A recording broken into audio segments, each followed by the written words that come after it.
êtes en compagnie de Fabien Georges, gérant chez Conviction AM. Bonjour Fabien. Bonjour Fabrice. Avec vous, on parle de ce qui se passe sur les marchés avec un certain retour de l'appétit pour le risque de la part des investisseurs. Autant la rentrée était plutôt morose, autant là on voit que l'ensemble des classes d'actifs en profitent, les actions en tête. Effectivement, on a eu une consolidation en fait, sur les marchés européens pendant on va dire 3 mois à partir du mois de mai, en lien évidemment avec l'évolution de l'euro-dollar. Quand on a une devise qui s'apprécie d'environ 15%, c'est forcément difficile pour les marchés actions de suivre. Donc on a eu une consolidation après une hausse assez significative. On a un petit peu soufflé, on a cassé ce petit canal baissier qu'on a vu juste tout à l'heure avec notre précédent intervenant. Depuis, on a un petit retour de l'appétit pour le risque. Ce n'est pas encore très marqué, les volumes ne sont pas énormes, mais on sent que l'humeur des marchés commence un petit peu à changer. La Corée du Nord est digérée, clairement.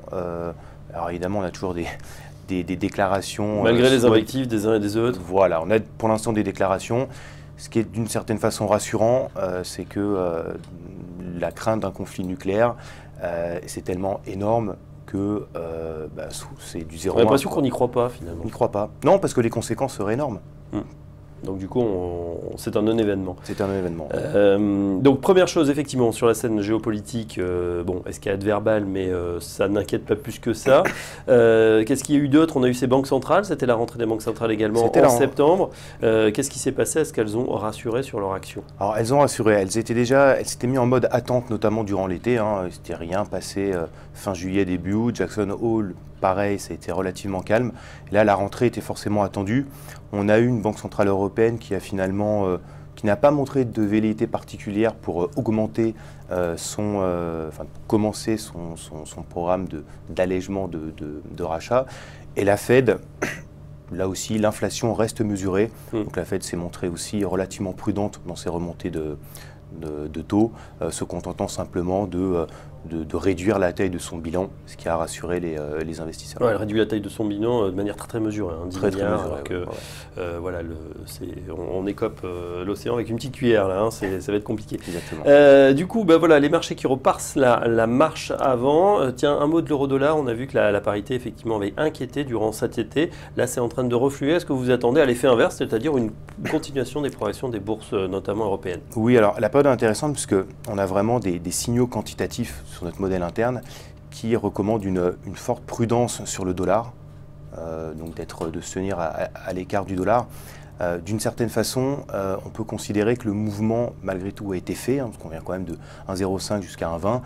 Le niveau d'équilibre très long terme, mesuré par exemple en parité pouvoir d'achat, est aux alentours de 1,25, donc le chemin est quasi fait. Restons prudents quand même, dans le sens où aujourd'hui, dans un portefeuille diversifié équilibré, on a toujours un intérêt à détenir un petit peu de dollars pour son côté protecteur.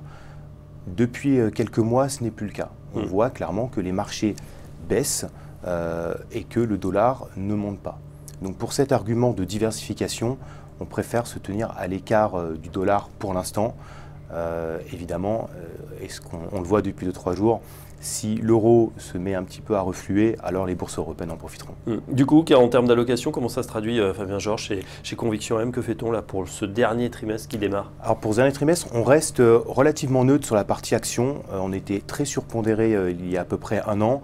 Aujourd'hui, même si la reprise cyclique semble bien engagée en Europe, on privilégie les thèmes cycliques et les thèmes value en Europe. En termes de trigger, de nouveaux déclencheurs d'une hausse, on est un peu plus mesuré, c'est pour ça qu'on est neutre sur nos expositions actions et on raisonne plus en termes de sélection de stratégie, en termes d'alpha à générer. Et aujourd'hui, on regarde vraiment depuis quelques semaines à nouveau le secteur énergétique. On pense que la dernière évolution des prix du pétrole est très positive. On a eu une réduction de la production de la part des pays producteurs qui ne s'est pas traduit par des flux sur le marché. Au contraire, puisque les pays exploitateurs ont puisé dans leurs stocks, qui étaient pléthoriques, et ce qui donne un potentiel d'hausse non négligeable sur les cours du pétrole et donc sur les valeurs pétrolières qui ont fortement restructuré leur activité et qui aujourd'hui se retrouve être dans une position relativement favorable pour profiter d'une hausse des cours du baril de pétrole. Ouais, effectivement, ce baril qui se stabilise maintenant largement au-dessus des $50. On est même en direction des $60 pour le baril de la mer du Nord. Donc l'énergie, donc une thématique. Quelle autre stratégie vous regardez en ce moment? Tout ce qui est cyclique en Europe. On a vraiment des PMI, des indicateurs avancés qui sont vraiment très bons sur la zone euro. Donc on continue à privilégier les valeurs cycliques, les valeurs value. Les small caps aussi, puisque le billet domestique est assez important pour ce type de valeur-là. Malgré la progression des 2 dernières années, on peut continuer à vous rester investi sur les small caps. On reste investi sur les small caps puisque la progression des cours s'est faite aussi avec une progression des bénéfices. Donc on ne peut pas réellement parler de bulle sur les small caps. Et l'humeur, on va dire, des investisseurs est toujours à l'achat sur ce genre de valeur. D'accord. Vous avez une recherche, évidemment, entre gérants, vous en discutez. Et puis, il y a une particularité chez Conviction, c'est cette recherche quantitative qui, des fois, vous donne des résultats pas forcément intuitifs auxquels vous auriez pensé. Est-ce que vous pouvez nous en dire un peu plus? Oui, effectivement. D'ailleurs, l'été a été particulièrement intéressant de ce point de vue-là, puisqu'on a eu des signaux d'introduction de cash dans un portefeuille diversifié, puisque le portefeuille, depuis plusieurs mois, était relativement bien investi en actions. On a eu des signaux d'introduction de cash qui nous encouragent une certaine prudence. Il y a des signaux de cash, attention. Cash, ça veut dire quoi exactement? Introduction de monétaire. D'accord. Voilà, on n'est plus sur les actions, on n'est plus sur les taux, on introduit plus de monétaire, ce qui montre une forme de nervosité dans les prix des marchés, que ce soit sur les taux, sur les actions.